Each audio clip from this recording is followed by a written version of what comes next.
Praėjusių metų spalio mėnesį startavęs žaidimas Aroma Gold kava, kuri pildo svajones, pasiekė finišo tiesiąją. Kavos mylėtojai internetinėje svetainėje www.aromagold.lt registravo svajones, kurių dauguma buvo išpildytos. Aroma Gold komanda skubėjo į Marijampolę, kur buvo įgyvendinta Vaidos Ulevičienės svajonė vaikų kambario atnaujinimas. Aroma Gold atvyko į Raseinių rajoną, kad išpildytų Linos Kleišmantienės svajonę naujų knygų nupirkimą Grūzdiškės kaimo bibliotekai. Buvo išpildyta ir Tauro Milinavičiaus iš Vilniaus svajonė paremti benamių gyvūnėlių prieglaudą. Danutei Šimkuvienei iš Vilniaus atiteko prizas naujas televizorius.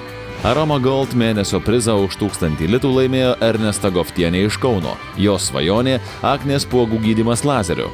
Aroma Gold dėka Žaneta Ryliškienė iš Utenos įgijo naują kavos aparatą.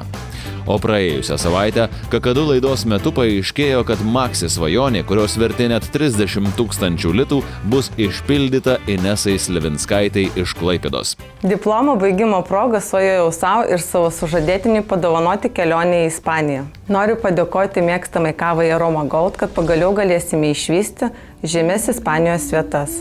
Atsisveikiname su Inesa, linkėdami jai karštos Ispanijos saulės, o Aroma Gold ir toliau kviečia mėgautis kava ir laimėti prizus. Internetinėje svetainėje www.aromagold.lt jau startavo naujas žaidimas, kurio metu galite laimėti limituoto leidimo Organic Glam Limited Edition Oud kvepalus su tikru 24 karatų auksu.